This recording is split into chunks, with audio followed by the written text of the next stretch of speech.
In the pitch black of midnight, the ghoul approached the bed, fumbling with his hands until he found that red wool cap, and taking the owner of the cap, he devoured them with relish. Having sated his hunger, he fell into a peaceful slumber, but upon waking in the morning and realizing the truth, he would be driven mad with rage, for what he had consumed in the night was not that little girl, but his very own son. How then did these 7 orphan sisters, cruelly abandoned in the dark forest by their own father, end up in the cabin of that horrific ghoul? And how would they emerge alive? Dear listeners, today I shall tell you a brand new and harrowing tale that will make your skin crawl, one that recounts how ruthlessness falls into the very pit it has dug. Let us begin by offering prayers and salutations to the Master of the worlds, our beloved Prophet Muhammad, peace and blessings be upon him. Once upon a time, in a land far away, there lived a poor woodcutter named Khalid, who had 7 daughters. His wife would spin wool and assist him in caring for the children. One day, this woman fell ill and passed away. The woodcutter suffered a profound grief in her wake. Exactly 1 year later, he married a widow from among his relatives.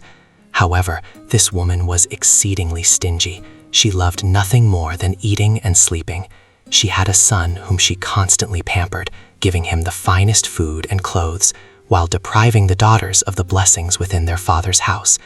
But even this was not enough for her. She devised a sinister plan to keep the house solely for herself and her son, and to cast those girls out.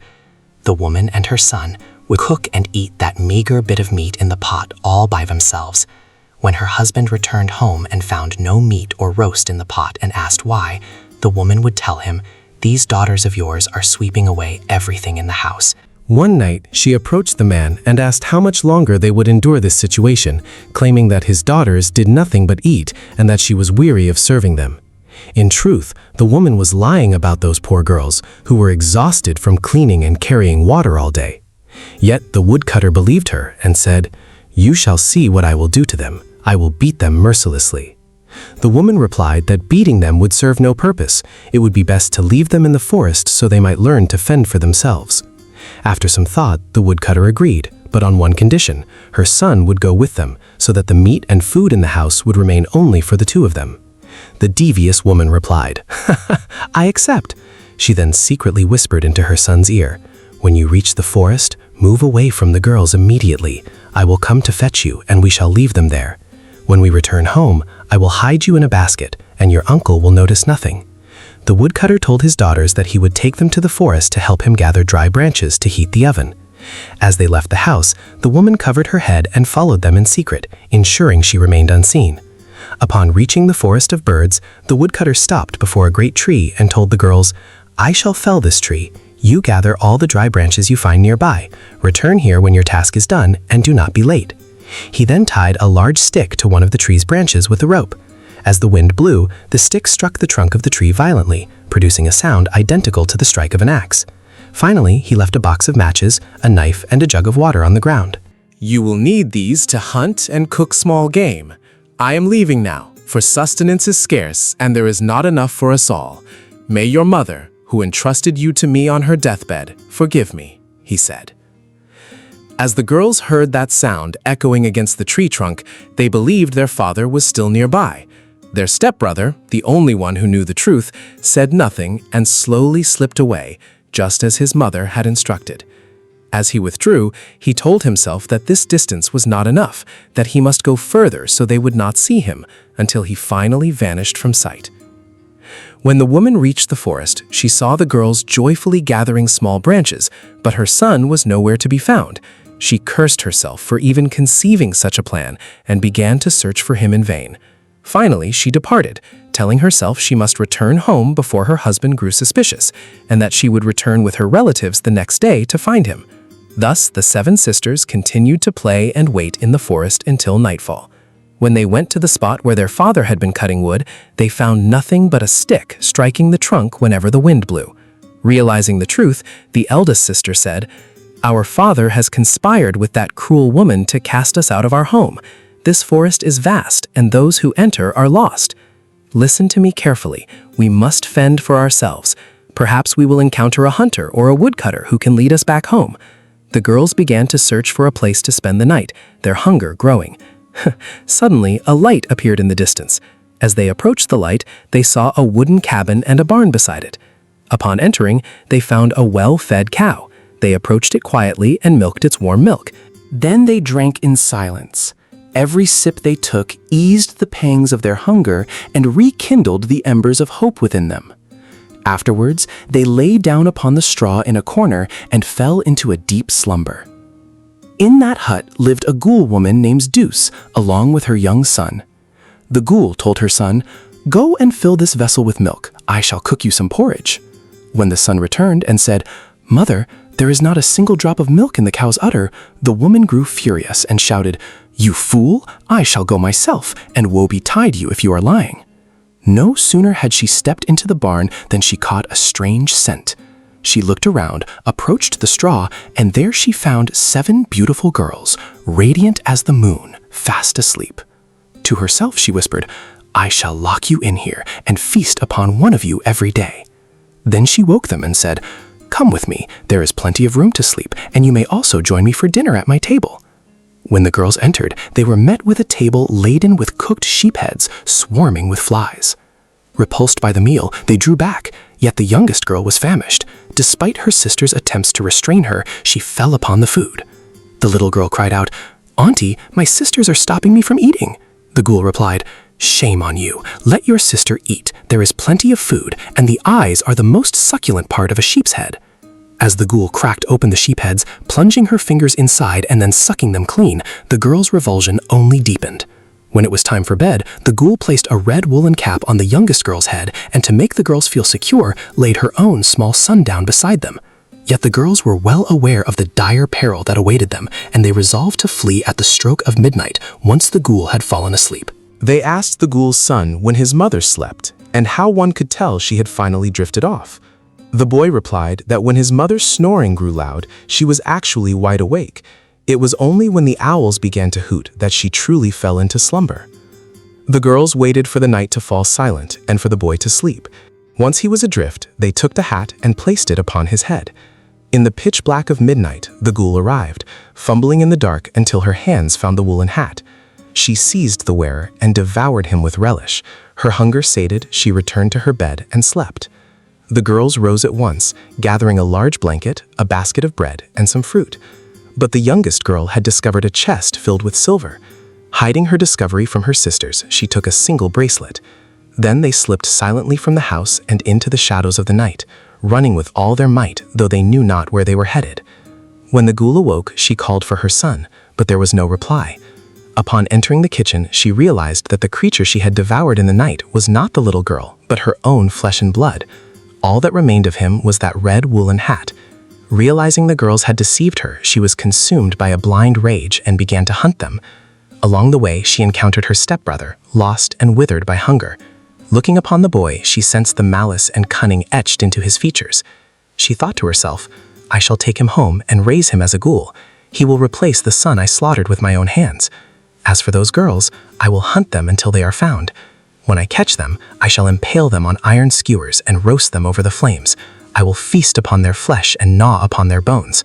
But now, after the horrors of this cursed night, I must return home to rest." The girls continued their journey through the forest until they came upon a well. They drank from its depths and washed their faces, but the youngest girl had left her bracelet behind. Once they had wandered some distance away, she remembered the silver bracelet she had stolen from the ghoul. She told her sisters she had dropped something and must return at once to retrieve it. Fearing for her safety, her sisters refused to let her go, but she insisted on going alone, trying to convince them it would take but a few moments. Her sisters waited, yet time seemed to stand still. When they returned to the well, they found no one. They were overcome with profound sorrow and deep regret for letting her go alone. She had always been a disobedient girl, a source of constant trouble. After a long search, they continued on their way, trying to remember the path from which they came. While her sisters were in such a state, the youngest girl reached the well, only to find an old man drinking water. She asked him if he knew the way to the village. The man told her there was a narrow path through the trees and that he would show her the way. The girl was overjoyed, but the moment she leaned down to pick up the silver bracelet, the man seized her, bound her hands, and placed her upon his donkey. To her, he said, "You are a blessing from the heavens. The gates of fortune have opened for me. I shall earn much gold because of you." And he took her to the city. Whenever the man went out to beg, he took the girl with him. "Cry now, you sly thing," he would say, "so that people may pity us and give us coins." Through her tears, the girl would answer with these verses: "We entered the ghoul's hut and emerged alive. My sisters shall come and this torment will end. How cruel this world has become to innocent children." In response to her words, the man would strike her with his cane. Thus their days passed. Meanwhile, the other 6 sisters were struggling to find their way through the forest. One day, they came upon a small gazelle that had been caught in a hunter's trap for days. The girls rescued her, bandaging her wounded leg and nurturing her with fresh green grass. Once the gazelle could stand upon her feet, she looked at them with gratitude and spoke, "My dear friends, I wish to thank you for saving my life. You must know that I am the daughter of the king of the jinn. How may I repay you?" The eldest girl replied, "We wish to return to our home. Our father cast us out because of his poverty, and now we are lost in the forest, hungry and destitute." The middle daughter began to sob, adding, "We have lost our youngest sister, and we wish to find where she is." The gazelle answered, "Very well, that is a simple task. I shall lead you home, but finding your sister will depend entirely on chance." Despite the pain in her leg, the gazelle began to lead the way with a slight limp. As they approached the edge of the forest, she stopped abruptly by a great tree and told the girls, "Dig beneath this tree." When the girls asked what lay there, she replied, "I shall not tell you. You must see it with your own eyes." Their curiosity piqued, the girls began to dig into the earth. Before long, their hands struck something hard. When they cleared away the soil, they discovered an ancient jar adorned with exquisite patterns. Upon opening the lid, they could not believe their eyes. The jar was filled to the brim with gold coins. The girls were overjoyed, unable to fathom their fortune.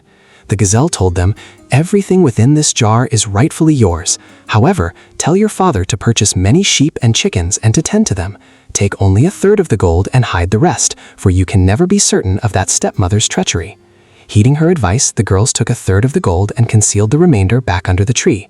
The gazelle spoke one last time, "Now we must part, my dear friends, but I am certain we shall meet again." He bid them farewell, saying that he hoped their youngest sister would be with them next time. On their way, the eldest sister sold one of the gold pieces to a jeweler in the village, claiming her father had sent her. The jeweler was a greedy man, thus he paid her only half of the gold's true value. With that money, the girl purchased meat, vegetables, and everything her sisters had craved, such as milk and sweets. When the girls reached their home and knocked, the door was opened by their cruel stepmother. She was holding a cup of tea. Upon seeing the girls before her, the cup slipped from her hand and shattered into pieces. At that moment, they heard their father calling from inside, asking Afaf who was at the door. "It is us, father. We missed you so much," the girls cried out. Their father came running and joyfully welcomed them into the house. Then he asked them, "But where is Duha, your youngest sister?" When the girls told him she was lost, the man began to weep and beat his head in despair. His lamentations did not cease until the girls promised that they would find their sister and that it would not take long. Looking at the items the girls had brought, the man asked, "Where did you find all of this? These are worth a fortune," he remarked. The girls replied, "It is a long story, father. We must bathe and rid ourselves of these filthy clothes. We are going to the bathhouse. Let your wife prepare a meal for us. We hope she gets her fill as well, for she and her son have been eating all the meat in the pot," they said. Their father told them, "Lower your voices so she does not hear you. Go now. Later I shall send her to one of the neighbors to ask for something, and then you can tell me everything that happened in the forest." When the girls returned from the bathhouse, they found the meal ready. Everyone gathered around that bountiful table and, amidst laughter, they began to eat. Only Afaf remained silent, casting secret glances at the girls, who were dressed in new clothes and bore the unmistakable signs of wealth. She mused to herself, "My grandmother once told me that a treasure belonging to ancient kingdoms lay hidden in this forest, guarded by jinns. Undoubtedly, these girls have discovered that hoard. My plan to be rid of them was sheer folly, and as a result, I lost my only son, while they have become rich. Therefore, I must seize that treasure from them and flee. It is my rightful due. I have endured such destitution and hunger with this poor man, serving as a mere maid to his daughters, she schemed within. Realizing she could no longer deceive the man after seeing his devotion to his daughters, she merely toyed with the spoon in her plate, consumed by her thoughts without eating. At daybreak, the father went to the livestock market with his daughters. He purchased a large flock of sheep, 2 cows, many chickens, and a dog. He built a barn and had the house repaired. Despite all these expenses, they still possessed gold. The girls placed the gold into a pit they had dug in the garden and covered it with a stone. However, Afaf was watching them from a distance and knew exactly where they had hidden the treasure. The following day, she waited for them to leave the house with their father to graze the sheep. Then she went into the garden and stole the gold. She thought to herself, "The girls have brought only a small portion of the treasure. When they find the gold missing, they will return to the forest, and I shall follow them." A few days later, the father asked his daughters, "What would you say to furnishing the house with new carpets?" The girls replied, "That is a wonderful idea, father. We will bring you the money immediately." When they lifted the stone over the pit, they could not find the pouch of gold. They questioned one another, but each swore they had not gone there. Finally, they grew suspicious of their greedy stepmother, who harbored such hatred for them. The eldest sister thought for a moment and said, "I am certain she did this to lure us back to the forest so she could discover where we hid the treasure and perhaps set a trap for us. But before she makes us her dinner, we shall make her our lunch." When the girls returned home, they told their father, "We will bring you the money tomorrow." Afaf was overjoyed upon hearing this. The next day, the man went out early to graze the livestock. The girls dressed and headed out. The eldest sister said, "We will head toward the ghoul's lair. Then we will suddenly vanish and leave her there so she can never return." After waiting a while, Afaf secretly followed them, carrying a tin of kerosene. She muttered to herself, "I will take the treasure and burn the entire forest. None of you shall escape this time." The girls walked until they reached an eerie place deep within the forest, filled with ruins. Then they suddenly vanished inside one of those ruins. In a state of terror, Afaf cried out, "Where did they go? I cannot see them." Meanwhile, the sisters slipped away, laughing as they distanced themselves. "Now the ghoul will confront her, chase her, and likely devour her, and we will be rid of her forever," they said. By noon, the girls had returned home. When they went through Afaf's belongings, they saw she had packed her clothes. It was clear the woman intended to take the gold and flee. When they opened her bundle, they found and reclaimed their own gold and threw Afaf's clothes into the trash. When their father returned home, he was surprised that Afaf was not there. The girl said, "Your wife packed her things and left. She could no longer bear our presence." The woodcutter remained silent, feeling no sorrow, for he knew all too well that the woman did not love him. As for Afaf, she wandered aimlessly through those haunting ruins, seeing nothing but crows. Suddenly, she saw someone approaching her. She let out a cry of joy upon seeing him. It was her son, who had been missing for 2 months. But his appearance was most peculiar. As the woman embraced him, her son bit into her neck. He had transformed into a ghoul, a creature with a craving for human flesh. It was terrifying. In that moment, Afaf realized she was in the realm of ghouls, and that those ghouls were far more cunning than she. She understood then that she had fallen into a trap from which there was no escape. Days passed, and the sheep grew. The woodcutter and his daughters sheared the wool from the sheep. Having gathered a vast amount of wool, they loaded it onto the backs of donkeys, and they headed down to the city to sell it to the wool merchants. Along the way, they came across the shop of a woman selling flatbreads. They all went inside and ate their fill. The woman took a great liking to the girls and treated them with kindness. The woodcutter, meanwhile, watched the woman out of the corner of his eye. She was very beautiful, with a smile that never left her face. She reminded the man of his late wife and the tender way she had cared for their children. Suddenly, the woman stood up in astonishment and said to them, "What a remarkable coincidence! I saw a girl in the neighboring district who looks very much like you. She is always seen with a dervish reciting sorrowful poetry. She constantly says, 'We entered the ghoul's hut and made it out alive. My sisters will come and this torment will end.' She says, 'How cruel this world is to innocent children.'" The girls were overcome with excitement. All the girls cried out at once, "Rahma!" The woodcutter pleaded with the woman to show him where his daughter was. Since his little girl had vanished, not a morsel had passed his lips, not a drop of water had he drunk, and sleep had eluded him. The woman, whose name was Mufida, said, "Very well, I shall go with you." Entrusting the shop to a young apprentice, they set off. Hope filled their hearts. When they reached a street corner, they saw the girl standing there, her face pale with grief. Mufida said, "We must devise a ruse, otherwise the locals will stop us, for they believe the girl to be the dervish's daughter." He suggested that the girls should rush toward her at once, surround her, and move away with him while he handled the rest. Dervish was stunned to see the 6 girls suddenly encircle Rahma and run toward the woodcutter and the pancake seller. He began to cry out that his daughter was being kidnapped. When the onlookers gathered, they found the woodcutter and Mufida embracing 7 sisters, all sharing the same hair and eyes. Together, they continued their escape through the narrow streets. When Dervish attempted to approach Rahma, the woodcutter, Mufida, and the girls took off their shoes and beat him mercilessly. Hurling curses and imprecations, Dervish fled the scene. The woodcutter was overjoyed, and Mufida was equally happy. The woodcutter asked her if she would marry him and live in their village. Mufida hesitated, wondering how she could abandon the shop where she earned her daily bread. The woodcutter assured her that they possessed ample property and that she could earn her living by selling butter and cheese. Though she wavered, the girls clung to her skirts, pleading for her to come with them, expressing their deep affection and gratitude for Rahma's rescue. Unable to resist their tears, Mufida shared that she had never had children and that her husband had divorced her for that reason. She promised to give them the love and compassion they sought. The woodcutter held a grand wedding attended by the entire village. Everyone celebrated Rahma's return, bringing her gifts and sweets. Mufida's heart was so kind that she was beloved by all her neighbors. The girls lived in great happiness, growing more beautiful with each passing day. While their story reached a happy conclusion, the fate of the stepmother Afaf was quite different. When her son bit her, she screamed in agony, shouting, "You fool! Do you intend to eat your own mother? Is this to be my reward?" The boy opened his eyes, staring intently at her, and asked if she was truly his mother.